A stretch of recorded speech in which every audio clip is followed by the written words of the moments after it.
What's going on, everybody? I got Dylan here from the team inspiretcg. And what did you want to show us today? I want to show y'all my Scarclaw Kashtira Spright pile deck. Pile deck? Awesome, man. Well, further ado, let's get into it. Okay, so first going into the main part of the deck, which is the Scarclaw. You gotta play 3 Vsauce Starfrost. It helps with your combos later, like with your main, with like Lightheart. It helps try to get into your bigger monsters that you need more monsters for. So, in my opinion, this is a must. You gotta play 3 Vsauce, 3 Right Chart because Arrival's your only other like Scarclaw spell, but other than a Phobia, but it's so good, you need to always have a searcher for it. So he's also a must at 3. Oh, I max out all of the Scarclaw monsters just because it helps for maximum consistency, and there's like all of them are like a 1-card combo. Like all you gotta do is just normal summon Link 1 and hope you don't get ashed, and if you don't get ashed, it's like full combo with all of them. Are you literally maxed out on all of them? Yeah. No bricking or anything? Not much bricking. The most bricking you'll get is mainly on the like the Sprite engine most of the time. And I play 3 Scarclaw Kashtira. It helps as a bridge between Kashtira and Scarclaw, and it also helps with going into Shangiria when you need to. So that's that part of it. That's the Scarclaw part. Okay, and then moving to Kashtira, 3 Fenrir. It's a must. You gotta max out Fenrir. Fenrir is just, it can get you Scarclaw Kashtira. It just starts so many of your combos and does so much for the deck. 2 Unicorn. I wish I could play 3, but you know, ban list.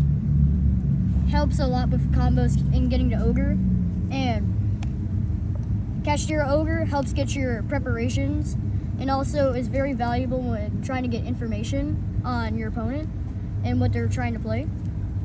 So that's my, along with the 3 Scarclaw Kashtira,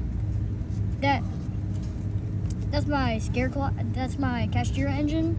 And then Sprites, 3 Sprite Blue, because blue is the thing you want to draw the most out of everything, because blue kind of like, if you draw blue, it helps go into like your best board going first and going second. Like, it's just way too good to play, to not max out on them. 1 Jet, you only need 1. You search a couple times, but you only really need 1. You only really need 1 search. And 1 Carrot, 1 Red, pretty standard. Just, they gotta be played with each other, because if you do end up going into them, they help make your end board a lot stronger. And then the Nimble engine, just 1 Angler and 2 Beaver. And then the monster interruptions I'm playing are just Ash. The deck puts enough non-negation interruptions on the board, so you don't really need negation as much because of how the end board kind of silences what your opponent's trying to do. So that's the end of the monsters. Going into Scarclaw spells, 3 Arrival.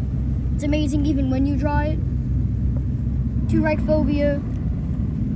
You don't need 3, because you don't need 3. You only need 2 just in case, and it also helps with beatdown purposes and trying to break through boards. That's it for Scarclaw. And then for Kashtira spells, just 1 Theosis. You don't need anything else other than just that 1 Theosis. It works perfectly fine. Then with Sprites, 2 Starter, 1 Gamma Burst. Comes up sometimes. It's pretty good when it comes up. And 1 Smashers. Helps break through boards, and it's, if you draw Double Cross, it's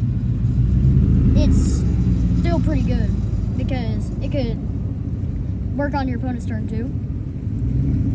And the trap card you're playing for Spright Double Cross, like I mentioned. Double Cross is really good, especially with like the end board you want to make with Mannequin Cat. Kashtira Traps is just preparations. Okay, and then Trap Interruptions. Spell and Traps. 2 Chalice, 1 Imperm. These are supposed to be Imperms. I haven't got the other Imperms in yet. But that's what I normally play. It's 51 cards. It's pretty consistent. Moving to the extra deck. The Scarclaws are first. 2 Scarclaw Lightheart to search your Reichphobia. 2 Tryheart, most important Scarclaw in the entire deck. It does way too much for the deck to not. I know I don't like dealing with it. Yeah, it's that card's crazy. It's nuts. Okay, and then Spright links, just 1 sprint. All you really need is just this 1 sprint. Just to dump the angler?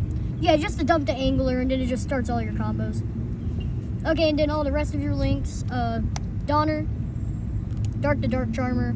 You need to go into Dark in order to do like the full combo, but it's fine, it's still good. You could say you're going like second, Dark's still pretty good. IP, if you have those few extra materials and feel like linking some more, IP's pretty good. And then Nightmare Unicorn and Access Code. Sometimes Tryheart just isn't all you need. Sometimes you need just that little bit more of an extra push. That's it for the links. Moving to the Xyz monsters, you play 1 Mannequin Cat. Mannequin Cat helps you get to your Kashtira plays, and it's also a target for Double Cross and Smashers when you need to get rid of an opponent's monster. It's really good. It's the only thing I play with the Sprite engine. Kashtira, just 1 Shangiria. It's really good when you get to lock their zones and punish them for using monster effects, while also getting more knowledge about the opponent's boards and stuff and what they're playing. Rest of the synchros, Downard and Zeus. Downard's in here because sometimes you attack with Mannequin Cat. It's very rare, but it happens. Then you have a bigger Zeus. And then the last extra deck card, Chaos Angel. You can make it with Vsauce Starfrost and Scarclaw Reichart, the level 4 Scarclaw. And you can get all the benefits out of it, like in Dragon Link. And that's the deck list. It's pretty consistent. It works pretty well. Plays through way too many disruptions. Well, got any shout outs, Dylan? inspiretcg, they sponsored me. Johnny. And my hometown card store where I started to learn how to play Yu-Gi-Oh! Clockwork and College Station. Other than that, that's the deck list and all my shout outs. Hey, let's go.